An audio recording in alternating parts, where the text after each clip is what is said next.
We know we need to get kids outside, and in this video, we're going to talk about how to do it in a simple way.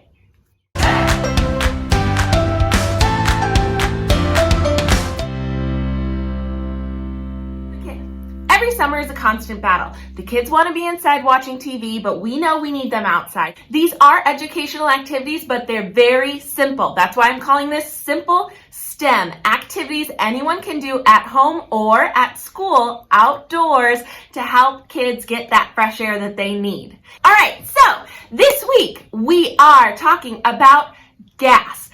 Gas is matter that has no shape or definite volume. This is a little bit more complex than liquids. So make sure that you watch this video all the way to the end, because we're going to talk about the different ways that we see gas in nature, and it's a little bit more complex. The activity will still be simple, but the understanding of what is a gas and what isn't is a little bit more involved. So make sure you watch this video all the way to the end.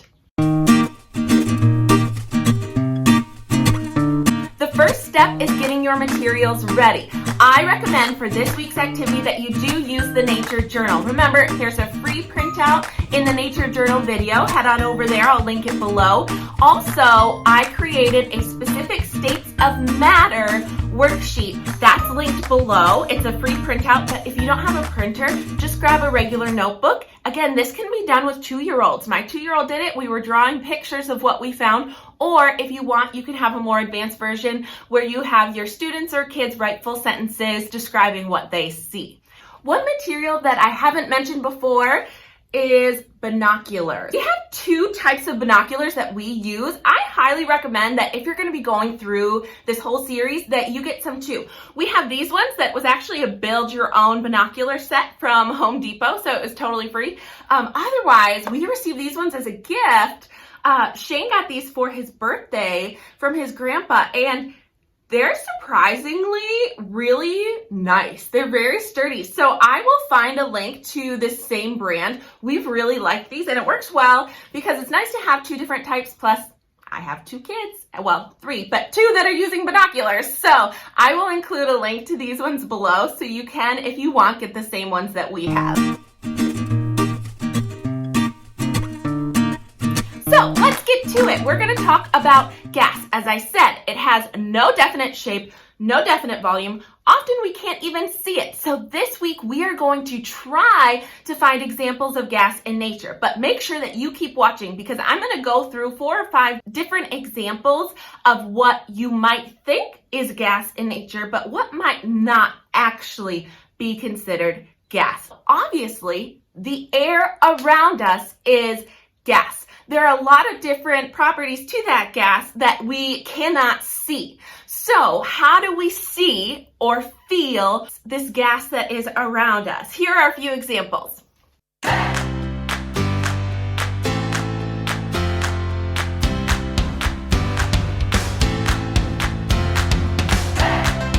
Let's talk about wind. We cannot see this air around us, but we can feel it. So, is it a gas?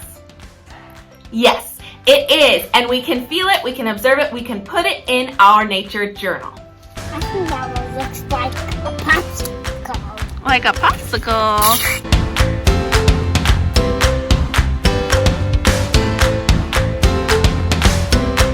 Is a cloud an example of gas? I'm going to say yes, because clouds are actually a combination of solid, liquid, and gas. You're going to have water particles, you're going to have water vapor, which is the gas, and you are going to see little chunks of ice, some solids in there as well. So it's a combination of all 3, but I'm going to say yes, we can count that as a gas. Next up, rainbows. There's something that you cannot touch, so is it a gas? No. We love rainbows, and we actually recently saw an amazing rainbow, but a rainbow is actually an effect of the light that is refracting off of the water particles from the rain or the other water in the air. So a rainbow is actually light and not a gas, so we don't get to count it in today's activity.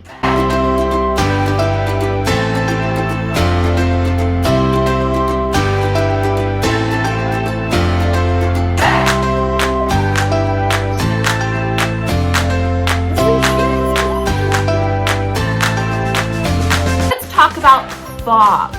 Is fog a gas? Yes, it is mostly water vapor, which is the gas form of water. So fog counts. Next up, we have sunrise and sunset. When the sun is rising or setting, that light is passing through the air. Now the air is the gas, but is the sunrise or sunset gas?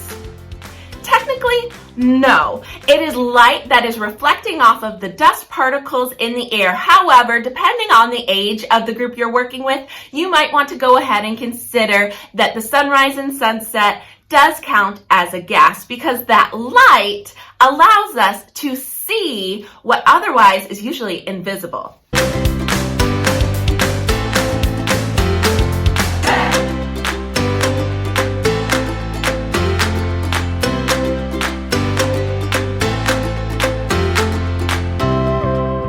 One other way that is really neat that you can observe gas in nature, and that is through bubbles. Now, the bubble, the soap itself is a liquid, but inside that bubble is gas, is air that is making that shape. So, do bubbles count as gas? Yes. I'm going to say for this activity, bubbles definitely count as gas. Before you go, think about these questions that you can ask your child or your student. The number one thing that I want you to ask your kids this week is, what do you notice? Or really tap into those 5 senses. What do you feel? What do you see? What do you notice around you? And that is the key to these activities in STEM, is not just telling them this is a gas, this isn't, but ask them. Do you think this is a gas? Is this a liquid? Is this a solid? We want to get them thinking. Now, this is done through play. We're just playing outside, and we take time to notice the sunrise, the sunset. We take time to notice the clouds in the sky. We take time to notice if it's foggy. It's an organic, natural way of learning science while we are enjoying the great outdoors. If you want to know more about the process of teaching science and STEM outdoors, I want to share with you my favorite resource. That is Teaching STEM Outdoors by Patty Borncelli. Actually, I emailed her this week and she actually responded, which was really exciting. And she was very excited about our program that we're doing this summer. So I'm going to talk a little bit more about her in a different video.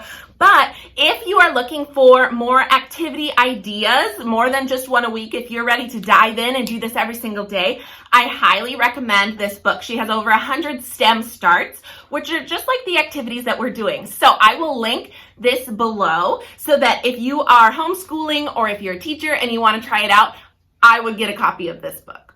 Before you go, make sure that you hit subscribe because next week is our last in the series of 3 states of matter, and I want to make sure that you can find the video. Last week we did rainy day. I will link that just on the screen here.